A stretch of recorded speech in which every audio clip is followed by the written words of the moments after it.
Second year class आज हम पढ़ेंगे टॉपिक 14.11 जिसका नाम है शार्पनेस ऑफ रेजोनेंस।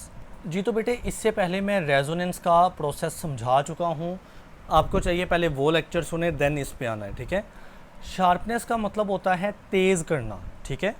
अब बच्चे बात को समझे, पहले रेजोनेंस को एक बार देख लें क्या होता है।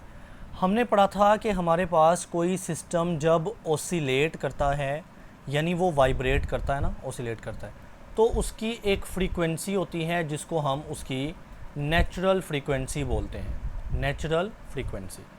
और अगर हम सिस्टम के ऊपर बाहर से मुसलसल एक फ़ोर्स लगाएं, एक्सटर्नल फोर्स, जिसको हम बोलते हैं ड्राइविंग फोर्स, ठीक है, जो सिस्टम के ऊपर ना हर छोटे से टाइम पीरियड के बाद हम लगा रहे होंगे, अगर हम वो ड्राइविंग फोर्स लगाते हैं ना तो जाहिर है उसकी भी कोई ना कोई फ्रीक्वेंसी होगी। दैट इज़ कॉल्ड बच्चे driving frequency, okay, driving frequency. In case अगर ये दोनों फ्रीक्वेंसी बराबर हो जाती है ना तो उस कंडीशन को हम बोलते हैं रेजोनेंस, ओके। अब ये दोनों फ्रीक्वेंसी बराबर होंगी तो रेजोनेंस होगी। रेजोनेंस पे बच्चे एम्पलीट्यूड बहुत बढ़ जाता है, बॉडी का एम्पलीट्यूड बहुत बढ़ जाता है, ये रेजोनेंस पे मैंने आपको कल समझाया था। अब बेटा बात को गौर से सुनना है आपने। रेजोनेंस के ऊपर एम्पलीट्यूड बढ़ गया, क्या वो बढ़ा हुआ एम्पलीट्यूड शार्प होगा या नहीं होगा? इसका ताल्लुक होता है डैम्पिंग फोर्स के ऊपर, यानी डैम्पिंग के ऊपर, ठीक है। मिसाल के तौर पर अगर हमारे पास रेजोनेंस हुई तो ज़ाहिर है एम्पलीट्यूड तो बढ़ेगा, लेकिन बेटे वहाँ पर जो डैम्पिंग फोर्स होगी, डैम्पिंग फोर्स बोलते हैं रुकावटी फोर्स, अगर वो बहुत ज़्यादा हुई ना तो फिर शार्पनेस उतनी कम होनी है उस बढ़े हुए एम्पलीट्यूड की। मैं आपको ना इस ग्राफ से समझाता हूँ। ये ग्राफ के अंदर हमें ना यहाँ पर 0 पॉइंट ओरिजिन है और एक्स एक्सिस यानी इस साइड पे हमने लिया हुआ है ड्राइविंग फ्रीक्वेंसी, ठीक है, और ऊपर की तरफ हमने लिया हुआ है एम्पलीट्यूड, यानी एम्पलीट्यूड ऊपर को बढ़ेगा, ये बात याद रखनी है, ऑलराइट। अब यहाँ पे ना रेजोनेंट फ्रीक्वेंसी है, यानी ऐसी फ्रीक्वेंसी जिसके ऊपर रेजोनेंस का प्रोसेस होगा। तो आप देख रहे हो नॉर्मल ये लाइन जा रही है, लेकिन इस रेजोनेंट फ्रीक्वेंसी के ऊपर वो ऊपर है, ऊपर की तरफ तो एम्पलीट्यूड बढ़ रहा है ना, एम्पलीट्यूड देखिए मैंने वाई एक्सिस पे लिया है, यानी ऊपर की तरफ वो बढ़ेगा। सो रेजोनेंस फ्रीक्वेंसी के ऊपर एम्पलीट्यूड मैक्सिमम है, आप कंपेयर कर लें बेशक, इस पॉइंट के ऊपर रेजोनेंस फ्रीक्वेंसी नहीं है, एम्पलीट्यूड इतना है, ठीक है, ये इतना। जबकि अगर मैं इस पॉइंट पे मूव करूं अभी भी रेजोनेंस फ्रीक्वेंसी नहीं आई तो एम्पलीट्यूड थोड़ा ज़्यादा हुआ है, मैक्सिमम नहीं हुआ, ओके। लेकिन जैसे रेजोनेंस फ्रीक्वेंसी आती है ना एम्पलीट्यूड बहुत बढ़ गया, मैक्सिमम हुआ है, सही है। लेकिन बच्चे ये एम्पलीट्यूड शार्प नहीं है जैसा कि ये वाला शार्प है। अब ऐसा क्यों है कि एम्पलीट्यूड शार्प नहीं है? क्योंकि हैवी डैम्पिंग हो रही है, यानी जो डैम्पिंग फोर्स है वो जितनी ज़्यादा होगी, रुकावटी फोर्स, उतनी शार्पनेस कम होगी उस बढ़े हुए एम्पलीट्यूड की। तो बात तो समझे कि जब रेजोनेंस का प्रोसेस होता है तो ये बात तो फिक्स है कि एम्पलीट्यूड सिस्टम का बढ़ जाता है। अब एम्पलीट्यूड के बढ़ने से शार्पनेस बढ़ती है नहीं बढ़ती, उसका ताल्लुक होता है डैम्पिंग से, ओके। तो एम्पलीट्यूड बढ़ने पर अगर जो डैम्पिंग है वो बहुत ज़्यादा हुई, हैवी डैम्पिंग हुई, तो शार्पनेस कम होगी, और जैसे जैसे डैम्पिंग आप कम करते जाएंगे तो बेटे शार्पनेस इंक्रीज़ होती चली जाएगी। नाउ आप अगली कर्व को देखें तो ये हमारे पास है यहाँ पर मॉडरेट डैम्पिंग, यानी दरमियाने किस्म की डैम्पिंग, कोई हैवी डैम्पिंग नहीं है, तो शार्पनेस थोड़ी ज़्यादा हो गई, लेकिन अभी भी इतनी ज़्यादा शार्पनेस नहीं है, यानी दरमियानी सी शार्पनेस होगी।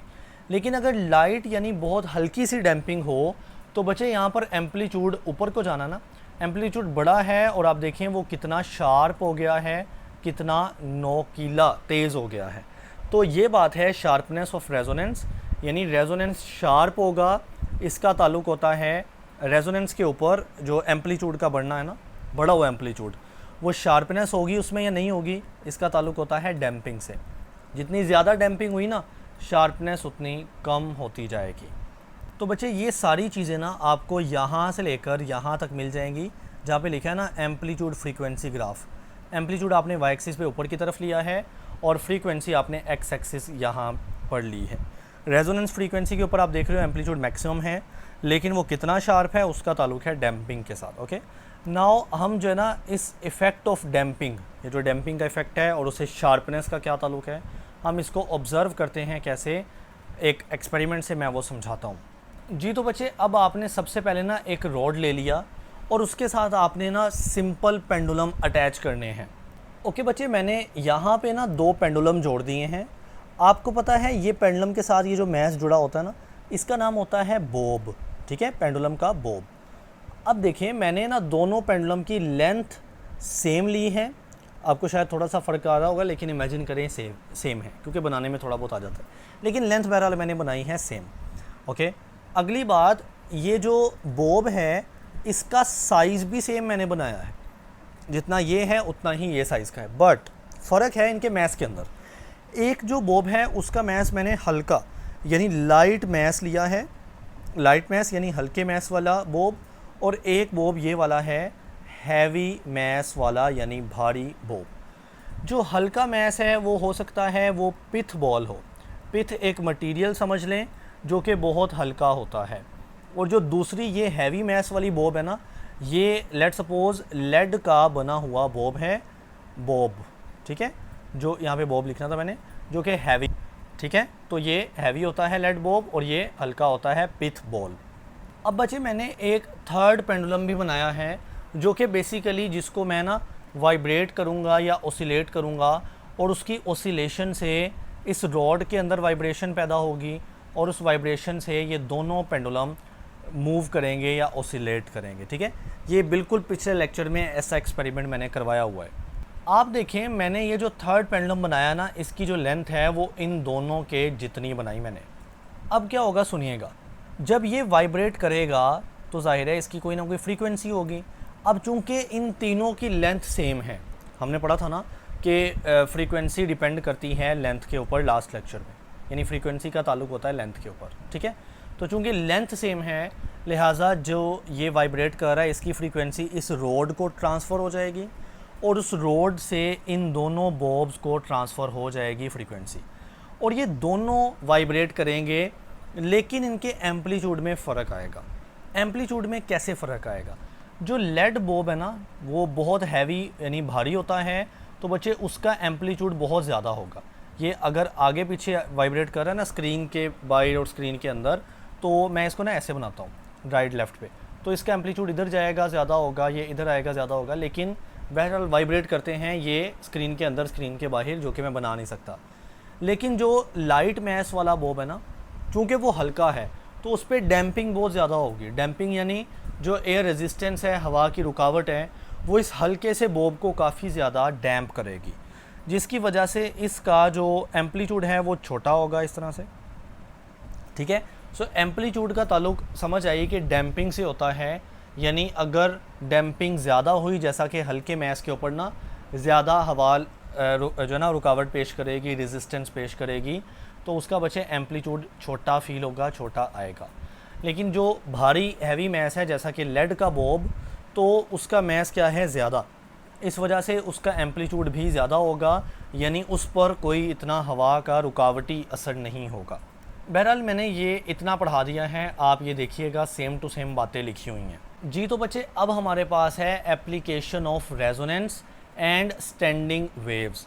तो देखिए मैं रेजोनेंस समझा चुका हूँ काफ़ी हद तक, और स्टैंडिंग वेव्स जो हैं वो आपने फ़र्स्ट ईयर में पढ़ी हैं, जो कि मैं पहले रिवाइज़ करवाऊँगा आपको, देन मैंने इन दोनों के दरमियान रिलेशन करके कुछ एप्लीकेशंस करवानी हैं।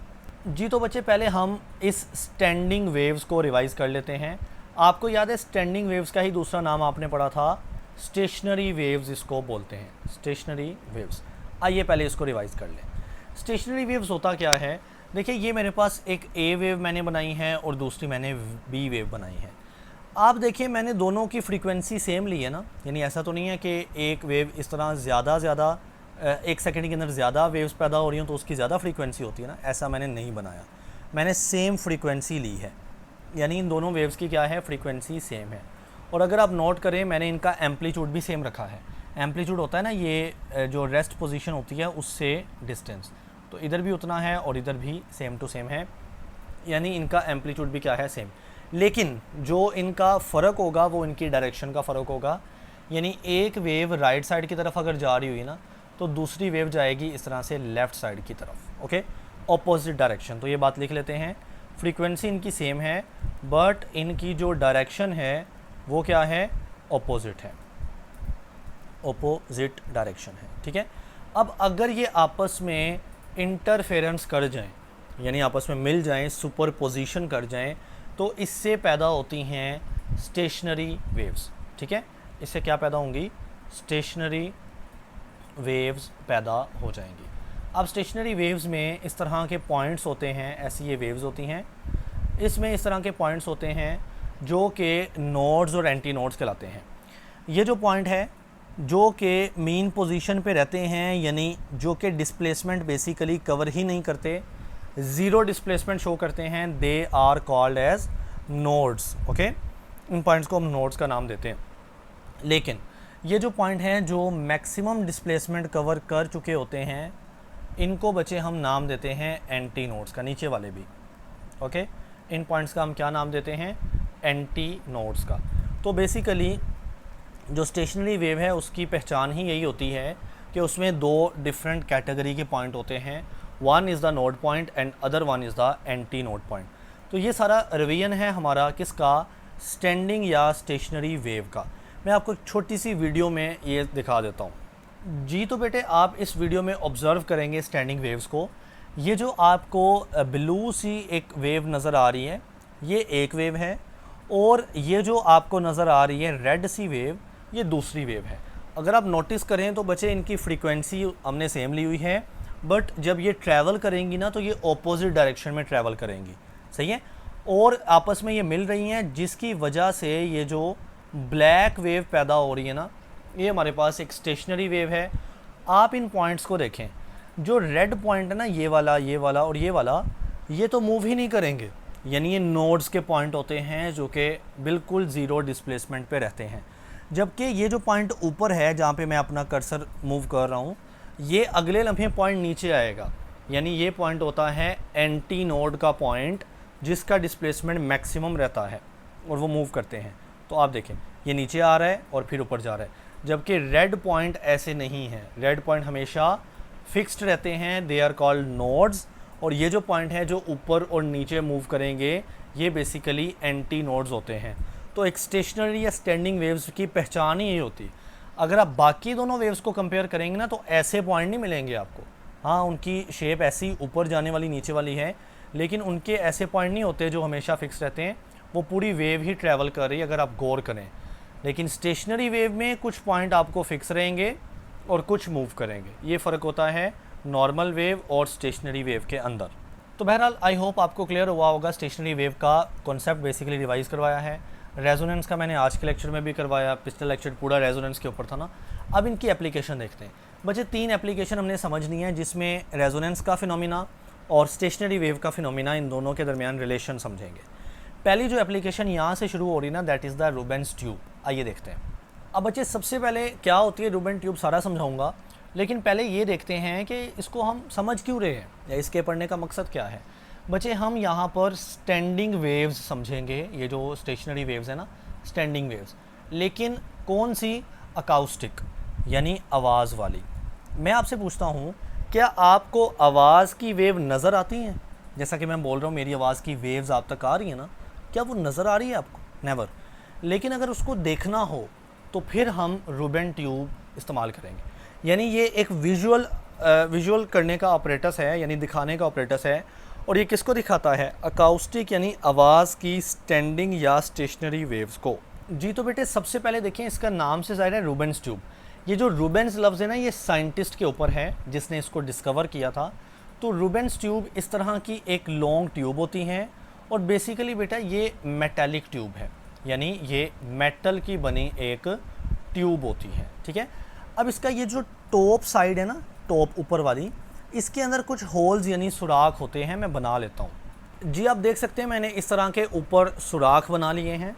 अब अगली बात, इसकी ये जो दोनों साइड हैं, यानी ये वाली है लेफ़्ट साइड और ये वाली है राइट साइड, ये सील्ड होती हैं यानी बंद होती हैं। अच्छा बच्चों, आपने क्या करना है, इस रूबेन्स ट्यूब की जो एक साइड है ना, उसके साथ आपने यहाँ पर गैस सिलेंडर जोड़ देना है। तो ये मैंने जोड़ दिया गैस का सिलेंडर, ठीक है। और गैस सिलेंडर ज़ाहिर है गैस देगा जो कि इस पूरी ट्यूब के अंदर ऐसे ये गैस भर जाती है। सो पूरी ट्यूब के अंदर क्या भर जाएगी, गैस भर जाएगी। अब आपने उस गैस को जला देना है। सो ज़ाहिर है फ्लेम पैदा होगी, आग पैदा होगी जो कि इन सुराखों यानी होल्स के ज़रिए से ऐसे बाहर आएगी और वो सेम लेंथ की होगी ना, क्योंकि अंदर बराबर सबको गैस मिली है। तो ये जो आग यानी फ्लेम निकलेगी इन ट्यूब्स में से या इन होल्स में से, बच्चे उसकी लेंथ भी क्या होगी, सेम होगी। अब बच्चे दूसरी साइड पे आपने ये जोड़ दिया एक अदद स्पीकर, ठीक है। ज़ाहिर है स्पीकर से क्या निकलती हैं, साउंड वेव्स निकलेंगी जिनकी कोई डेफिनेट फ्रीक्वेंसी होगी। अब सबसे पहले हमने देखना है कि ये जो अकाउस्टिक वेव्स हैं, यानी ये देखें ना स्पीकर से साउंड वेव्स निकल रही हैं जो कि अकाउस्टिक वेव्स हैं, ठीक है, वो स्टैंडिंग वेव्स में कैसे तब्दील होते हैं, बात को गौर से समझना। ये साउंड वेव ऐसी जाएगी जिसकी कोई ना कोई फ्रीक्वेंसी होगी, ठीक है, और वो इस दीवार ऑपोजिट साइड से रिफ्लेक्ट होके ना ऐसे वापस आएगी जिसकी फ्रीक्वेंसी क्या होगी, सेम, लेकिन डायरेक्शन क्या होगी, ऑपोजिट होगी। क्योंकि एक वेव जा रही है इस तरफ और दूसरी वेव टकरा के वापस आ रही है, तो यही तो होती है स्टैंडिंग वेव्स यहाँ पे बन जाती हैं। यानी जो आवाज़ की वेव पैदा हो रही है उससे आगे दो वेव्स निकली हैं, एक जो कि दूसरी एंड की तरफ ऐसे जा रही है और दूसरी वेव टकरा के वापस आ रही है। तो इससे हमारे पास यहाँ पर क्या बन जाएंगी, स्टैंडिंग वेव्स ऐसे बन जाएंगी जिनके अंदर कुछ पॉइंट्स होंगे नोड्स के और कुछ पॉइंट्स होंगे एंटी नोड्स के। अच्छा बेटा, यहाँ पर स्टैंडिंग वेव्स तो पैदा हो गई, लेकिन यहाँ पे ना रेजोनेंस, एक स्टैंडिंग वेव्स पैदा हो गई और दूसरी है रेजोनेंस। रेजोनेंस का फिनोमिना भी यहाँ पर हो रहा है। अच्छा कैसे हो रहा है मैं आपको अभी समझाता हूँ। देखिए यहाँ पे जब जो साउंड की वेव जा रही है ना, उसकी कोई ना कोई फ्रीक्वेंसी है, उस फ्रीक्वेंसी को बोलेंगे एक्सटर्नल फ्रीक्वेंसी, क्योंकि आवाज़ हम बाहर से दे रहे हैं ना, तो उस आवाज़ की फ्रीक्वेंसी को बोलेंगे एक्सटर्नल फ्रीक्वेंसी। लेकिन जब ये आवाज़ जाएगी तो उस आवाज़ की फ्रीक्वेंसी से ये जो ट्यूब है ये भी वाइब्रेट करेगी, यानी उसकी भी कोई ना कोई फ्रीक्वेंसी होगी, तो उसकी फ्रीक्वेंसी होगी नेचुरल फ्रीक्वेंसी, ठीक है, नेचुरल फ्रीक्वेंसी उस ट्यूब की, और ये दोनों बराबर हो जाएंगी तो रेजोनेंस हो जाएगा। बहरहाल बताने का मकसद है कि यहाँ पे ना रेजोनेंस का प्रोसेस भी हो रहा होता है और स्टैंडिंग वेव्स भी पैदा हो गई। अब क्या होगा, बात को गौर से सुनना है आपने। ये जो स्टैंडिंग वेव्स पैदा हुई हैं इनका कुछ हिस्सा ऐसे ऊपर की तरफ है, वो हिस्से पर ना जो गैस है जिसको हम जला रहे हैं अंदर, उसका मैक्सिमम प्रेशर होता है। मैं दोबारा बता रहा हूँ, देखें इस तरह से हमारे पास एक ट्यूब है ना, उसके अंदर आपने गैस भरी है और उस गैस से फ्लेम पैदा कर रहे हो जो कि यहाँ पर सुराखों से ऐसे बाहर जा रही। अब आपने इसके अंदर स्टैंडिंग वेव्स पैदा कर दी हैं जो कि आवाज़ की वेव्स हैं। तो आप इन वेव्स को गौर से देखें तो इन वेव्स में कुछ पॉइंट हैं जो कि ऐसे ऊपर को हैं, ठीक है, ये वाले पॉइंट। इस पॉइंट पर गैस का हाई प्रेशर होता है। हाई प्रेशर की वजह से यहाँ पर जो फ्लेम है वो ऐसे ऊपर को हो जाती है। लेकिन ये जो पॉइंट है जो नीचे को गए हुए हैं ना, ये वाले, यहाँ भी जो फ्लेम होगी वो ऊपर को नहीं बल्कि अब वो छोटी सी फ्लेम रहेगी। ओके, तो कहने का मकसद है जो हमने अंदर साउंड वेव पैदा की हैं वो तो हमें नज़र नहीं आएंगी, लेकिन उनसे पैदा होने वाली ये जो फ्लेम है ये हमें नज़र आएगी। तो फ्लेम से हम आइडिया ले सकते हैं कि अंदर वाली जो साउंड वेव्स हैं वो किस कैटेगरी की हैं। जी तो बच्चे गौर से देखना है, हमारे पास ना ये वो सारा एक्सपेरिमेंट है। ये जो ट्यूब है ये है रूबन्स ट्यूब, इसके ऊपर छोटे छोटे सुराख होंगे। अब ये जो है ये हम इसे जलाएंगे, उसके अंदर गैस भरी हुई है ना, तो देखें वो हमने इसको जला दिए। अब इनिशियली ये जो फ्लेम पैदा हुआ है ये सब की तकरीबन सेम लेंथ है, लेकिन अब हम क्या करेंगे, गौर से देखना, इसकी एक साइड पे हम ये स्पीकर रख रहे हैं। स्पीकर से क्या निकलेगी, आवाज़, साउंड वेव पैदा होगी। साउंड वेव फाइनली क्या करेगी, स्टैंडिंग वेव्स जनरेट करेंगी। तो देखना जब स्टैंडिंग वेव्स पैदा होंगी ना, तो अब आप देखते हो जैसा कि ये वो फ्लेम है जिनके ऊपर जो हाई फ्लेम है और दरमियान वाले सारे फ्लेम क्या हैं, ऑलमोस्ट ख़त्म हो गए, बहुत थोड़े, और अगेन कुछ फ्लेम हैं जो हाई फ्लेम हैं। तो ऐसे हो रहा है। अब देखें कुछ फ्लेम हाई रहेंगे और कुछ जो हैं वो लो हो जाएंगे। अब ऐसा क्यों हो रहा है, क्योंकि इनको कंट्रोल करने वाली जो अंदर स्टैंडिंग वेव्स है उसकी नेचर ऐसी है, उसकी शेप ऐसी है कि उसमें कुछ पॉइंट होते हैं जो हाई होते हैं, यानी हाई क्यों होते हैं? क्योंकि वहाँ पर गैस का प्रेशर ज़्यादा होता है। और कुछ पॉइंट होते हैं जो लो होते हैं, और वो लो क्यों होते हैं? क्योंकि उन पर गैस का प्रेशर लो होता है। उसके अकॉर्डिंग, उसके करस्पॉन्डिंग हमें फ्लेम बिहेवियर शो करती हैं। यानी फ्लेम कुछ हाई होती हैं, इट मीन उसके नीचे जो है वो साउंड वेव ऐसे हाई एम्पलीट्यूड की है, ठीक है। लेकिन कुछ आगे फ्लेम बहुत छोटी छोटी फ्लेम होती हैं, उससे क्या अंदाज़ा लोगे कि अब जो अंदर साउंड वेव है वो नीचे को गई है, यानी उसका प्रेशर लो है। तो ये थी रूबेन्स ट्यूब। रूबेन्स ट्यूब से आपने क्या किया है? आपने स्टैंडिंग वेव्स या अकाउस्टिक वेव को एक बार अंडरस्टैंड किया है, क्योंकि वो साउंड वेव्स होती हैं, आपको नज़र नहीं आती, मगर उनसे फ्लेम जैसे बिहेव कर रही है वो नज़र आ रहा है। जी बच्चे, ये बात मैं पढ़ा रहा हूँ यहाँ से लेकर, बाकी भी सारा करना है, लेकिन ये समझा रहा हूँ, शायद अगर कन्फ्यूजन है तो। कहता है less gas will escape from the holes in the tube where the pressure is low. जहाँ पर वो स्टैंडिंग वेव नीचे को जा रही है, इसका मतलब उसका प्रेशर लो है, और वहाँ पर लेस गैस यानी थोड़ी गैस उन होल्स में से एस्केप करती है, निकलती है। Hence the flame will be lower at this point. और वहाँ पर जो फ्लेम होती है वो नीचे को होती है, वो इतनी ऊपर नहीं जाती। जबकि large quantity of gas will escape from the holes in the tube where the pressure is high. और जहाँ पे प्रेशर ज़्यादा होता है वहाँ से ज़्यादा गैस एस्केप होती हैं, hence flame will be high, और आपको फ्लेम हाई नज़र आते हैं। तो बहरहाल आप यहाँ तक कर लें, काफ़ी है। ये हमारे पास एंड होता है हमारा जो टॉपिक है ना, रूबेन्स ट्यूब का। जी तो बच्चों, अभी हम पढ़ेंगे दूसरी एप्लीकेशन जिसका नाम है क्लेडनी प्लेट। ओके, तो सबसे पहली बात देखें, कहता है a Chladni plate is a good example of resonance and it demonstrates a standing wave pattern. तो हम समझ ही यही रहे हैं कि रेजोनेंस और स्टैंडिंग वेव्स जो हैं, इनके दरमियान रिलेशनशिप या प्रोसेसेस देख रहे हैं। तो बेसिकली क्लेडनी प्लेट एक मेटल की बनी होती प्लेट है जिसके अंदर ये प्रोसेस हो रहा होता है, रेजोनेंस का भी और स्टैंडिंग वेव्स का भी। जी तो बच्चे, अब कहता है it is usually a circular और स्क्वायर शेप्ड मेटल प्लेट।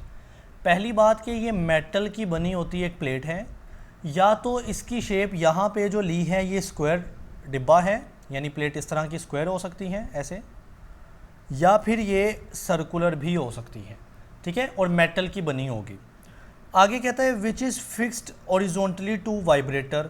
तो देखें, हमने उसको फिक्स करना है, ये ओरिजोनटली रख के प्लेट उसको फिक्स कर देना है एक वाइब्रेटर के साथ।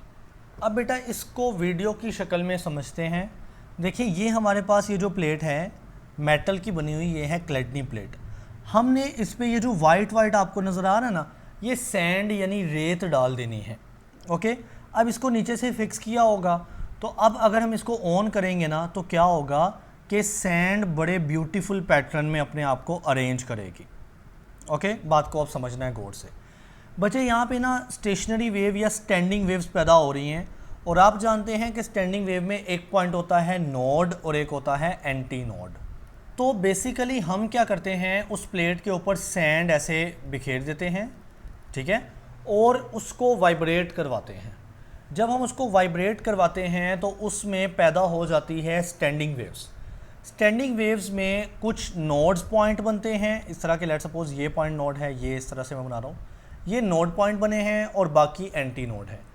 आपको पता है जो एंटी नोड है ना, ये जो पॉइंट मैंने बनाए ये नोड बनाए, इनके अलावा ये एंटी नोड्स हैं। यहाँ पे एंटी नोड के ऊपर आपको पता है डिस्प्लेसमेंट होता है मैक्सिमम, यानी अगर आप नॉर्मली वेव बनाते हो ना, तो नोड पॉइंट पे डिस्प्लेसमेंट ज़ीरो, यानी वो मूव नहीं करते, और एंटी नोड कभी ऊपर हैं, अगले लम्हे यही पॉइंट ऐसे नीचे आएंगे, यानी वो डिस्प्लेसमेंट मैक्सिमम शो करते हैं। लिहाजा जो आपने सैंड डाली है ना, वो एंटी नोड्स क्योंकि मूव करते रहते हैं, तो वहाँ से मूव करके आ जाएगी नोड्स के ऊपर, यानी सैंड जो रेत है वो इकट्ठी हो जाती है नोड के ऊपर, और हमें वो पैटर्न दिखाई देता है। आप इस वीडियो को दोबारा देखें बच्चे, अभी ये सैंड का कोई पैटर्न नहीं है क्योंकि अभी हमने वाइब्रेटर को ऑन नहीं किया, लेकिन जब हम ऑन करते हैं तो देखें सैंड जो है वो अपने आप को मूव करके स्पेशल पॉइंट्स पर अरेंज कर रही।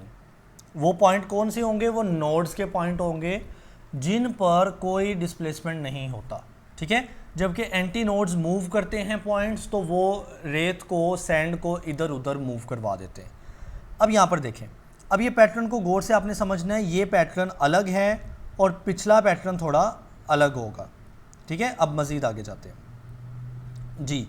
अब पैटर्न चेंज हो रहा है, ठीक है, यहाँ पर लास्ट पे आप देखेंगे ना, तो ये जो पैटर्न है ये डिफरेंट है, जबकि इससे पहले ये डिफरेंट है और ये उससे थोड़ा डिफरेंट पैटर्न होगा। ये देखिए पैटर्न चेंज हो रहा है, आपको नज़र आ रहा है, यस, ये पैटर्न चेंज हो गया। अच्छा, चेंज क्यों होगा? जब आप वाइब्रेटर की फ्रीक्वेंसी चेंज करेंगे ना, जब आप वाइब्रेटर की फ्रीक्वेंसी चेंज करेंगे तो बच्चे जो नोड एंटी नोड हैं वो डिफरेंट पॉइंट्स पे बनेंगे। यानी अगर इस पॉइंट पर नोड बन रहे हैं तो इसका ताल्लुक वाइब्रेटर की फ्रीक्वेंसी के साथ है, यानी जो वाइब्रेटर है उसकी फ्रीक्वेंसी के साथ है। आप फ्रीक्वेंसी चेंज करते जाएं तो फिर यहाँ पर जो नोड और एंटी नोड का पैटर्न है वो अलग होगा, और वो आपको पैटर्न नज़र कैसे आ रहा है? सैंड की मदद से। यानी जो सैंड है वो अपने आप को उन पॉइंट पर अरेंज करेगी जो कि नोड्स होंगे जी। तो कहता है कि जो प्लेट है ना वो फिक्स कर देनी है हॉरिजॉन्टली टू वाइब्रेटर, यानी प्लेट को ऐसे हॉरिजॉन्टल रखना है और उसको नीचे एक वाइब्रेटर से फिक्स करना है। And is driven transversely at its centre, यानी सेंटर पे वाइब्रेटर लगा है ना, जब वो वाइब्रेट करेगा तो ये क्या करेगी? ड्राइव होगी, यानी ये खुद भी वाइब्रेट करेगी ट्रांसवर्सली, यानी थोड़ा सा ऊपर थोड़ा सा नीचे, ऐसे ये घूमेगी नहीं, ट्रांसवर्सली मूव करेगी, वाइब्रेट करेगी थोड़ा ऊपर थोड़ा सा नीचे, ठीक है। When the plate is vibrated at the frequency of a resonant, okay. तो बच्चे हम कहता है कि अगर इसको वाइब्रेट करने की फ्रीक्वेंसी कौन सी कर दी जाए? रेजोनेंट फ्रीक्वेंसी, या रेजोनेंस का प्रोसेस करवा लिया जाए तो क्या होगा? Normal mode, the nodes and anti nodes are formed over the surface of plate. तो प्लेट के ऊपर कुछ पॉइंट्स नोड बन जाएंगे, कुछ एंटी नोड, यानी सिंपल सी बात है कि स्टैंडिंग या स्टेशनरी वेव पैदा होगी। The metal plate does not vibrate at the points where nodes are formed, यानी जिस पॉइंट पे नोड्स बनते हैं ना वहाँ पे प्लेट नहीं वाइब्रेट करनी, क्योंकि नोड्स के पॉइंट वो पॉइंट होते हैं जहाँ पे डिस्प्लेसमेंट नहीं होता। While the rest of the plate is vibrating with maximum amplitude, तो बाकी सारे जो पॉइंट होंगे, सारी जो प्लेट होगी वो मैक्सिममली वाइब्रेट करेगी। कुछ पॉइंट्स ऐसे होंगे, जैसे यहाँ पर आपको इस प्लेट के अंदर वाइट वाइट डॉट नज़र आ रहे हैं और उनके बाहर पर्पल पर्पल प्लेट है, तो जो वाइट डॉट है वहाँ पे सैंड आके जमा हुई है, क्योंकि वो पॉइंट थे नोड्स, और वहाँ पे ये प्लेट वाइब्रेट नहीं करेगी। In order to observe such pattern, ये पैटर्न ऑब्जर्व करने के लिए हम क्या यूज़ करेंगे? सैंड यूज़ करेंगे। Sand is sprinkled evenly in the form of thin layer over the plate, plate के ऊपर एक बारीक सी लेयर के अंदर सैंड को स्प्रिंकल यानी फैला दिया जाएगा। Hence the sand will vibrate and shift from anti node to nodes, तो सैंड नोड्स पर जमा होगी because the nodes are stationary, क्योंकि नोड हरकत नहीं करते, और हमें यूँ इनका पैटर्न देखने को मिलेगा सैंड की मदद से जी। तो बेटे अब हम मूव करते हैं थर्ड एप्लीकेशन अकाउस्टिक लेविटेशन के ऊपर, ठीक है। अब अकाउस्टिक लेविटेशन होता क्या है? बात को गौर से सुनना। जो नॉर्मली अगर मेरे पास पानी का एक ड्रॉप है ना, इमेजिन करें यहाँ पर सारी एयर है, हवा है, ठीक है, जैसे हमारे इर्द गिर्द सारी हवा है ना, तो ये सारी एयर मौजूद है, हवा मौजूद है, उसके अंदर बच्चे यहाँ पर ना पानी का एक ड्रॉप मौजूद है।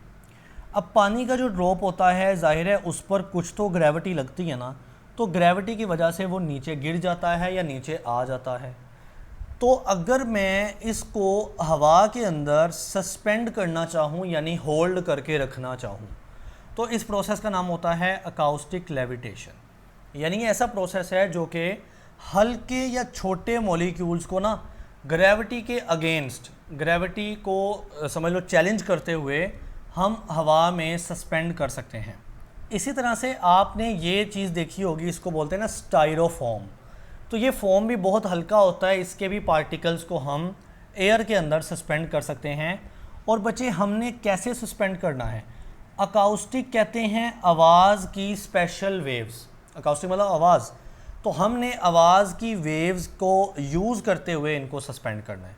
तो देखिए, acoustic levitation is a method for suspending matter in air against gravity. Gravity के अगेंस्ट आपने मटेरियल या मैटर को एयर के अंदर सस्पेंड करना है using radiation pressure from high intensity sound wave. Acoustic मतलब साउंड वेव, साउंड वेव कैसी लेनी है? हाई इंटेंसिटी वाली लेनी है, ठीक है। उनका प्रेशर इस्तेमाल करके, उन रेडिएशन प्रेशर इस्तेमाल करके हमने इन पार्टिकल्स को क्या करना होता है? होल्ड करके रखना होता है, सस्पेंड करके रखना होता है एयर के अंदर। और ये जो मेथड है, this method explains the relations between resonance and standing waves. तो हम एप्लीकेशंस ही इन दोनों की समझ रहे हैं, जिसमें रेजोनेंस का प्रोसेस भी हो रहा हो और स्टैंडिंग वेव्स भी पैदा हो रही हों, यानी नोड्स और एंटी नोड्स वाली वेव्स। कहता है in which the high frequency sound wave यानी अल्ट्रासोनिक वेव। आपने अपनी मैट्रिक क्लासेस में पढ़ा हुआ ना, तो जो अल्ट्रासाउंड वेव होती हैं या अल्ट्रासोनिक वेव, वो हाई फ्रीक्वेंसी हाई इंटेंसिटी वाली वेव्स होती हैं। तो हम इस प्रोसेस के अंदर उन वेव्स को इस्तेमाल करके इस मैटर को सस्पेंड करने जा रहे हैं। Okay, so ultrasonic are used to suspend the small particle such as bits of styrofoam या ड्रॉपलेट्स ऑफ वाटर, यानी पानी के ड्रॉपलेट्स, छोटे छोटे कतरे या बिट्स ऑफ स्टायरोफोम। ये जो मैंने आपको स्टायरोफोम दिखाया है तो एक बड़ा ब्लॉक है ना, बड़ा पीस है, इसके छोटे छोटे पार्टिकल्स उसको बोलते हैं bits. Against gravity in air, तो हमने हवा के अंदर ग्रेविटी के अगेंस्ट इनको सस्पेंड करना है विदाउट एनी फिजिकल कॉन्टैक्ट। आप देखेंगे कि इनको कोई हम पकड़ के हाथ में नहीं रखेंगे, यानी फिजिकल कॉन्टैक्ट इस प्रोसेस में नहीं लेंगे। जी तो बेटे अगले पेज के ऊपर आपको ये फिगर नज़र आएगी, डायग्राम नज़र आएगी, और इससे मैं बेटर एक्सप्लेन कर पाऊँगा। देखिएगा इस प्रोसेस के अंदर ना हमारे पास एक अल्ट्रासोनिक ट्रांसड्यूसर होता है। बेसिकली यहाँ से निकलनी होती हैं वेव्स। आप देख रहे हैं एक वेव्स यहाँ से निकल के ऊपर को जा रही है और ऊपर लगा हुआ है ये वाला रिफ्लेक्टर जो कि यहाँ पे बनाया गया है। रिफ्लेक्टर से वो वेव ऐसे नीचे आएगी। चले हम बना ही लेते हैं कि इस अल्ट्रासोनिक ट्रांसड्यूसर से वेव्स जाएंगी ऊपर की तरफ ऐसे निकल के, ठीक है, ऐसे, और ऊपर रिफ्लेक्टर से वो रिफ्लेक्ट होंगी, यानी वो टकरा के ऐसे वापस आएंगी। तो इस तरह से वो वापस आएंगी, ठीक है, ऐसे। तो अब ये वेव्स जो हैं ये सेम फ्रीक्वेंसी की होंगी, ऑपोजिट इनकी डायरेक्शन है, क्योंकि एक ऊपर को जा रही है दूसरी नीचे को आ रही है। तो बेटा ये दोनों वेव्स आपस में इंटरफेरेंस कर जाएंगी, आपस में मिल जाएंगी, और इससे पैदा होंगी स्टेशनरी वेव्स, ठीक है। तो यहाँ पे लिखा है ना स्टैंडिंग वेव्स, यानी एक वेव जब ऊपर जाती है तो टकरा के नीचे आती है ना, तो अब ये दोनों वेव्स की फ्रीक्वेंसी सेम है, डायरेक्शन इनकी अपोजिट है ना, तो ये आपस में इंटरफेयर कर जाएंगी, मिल जाएंगी, और इससे बनेगी हमारे पास स्टैंडिंग वेव्स।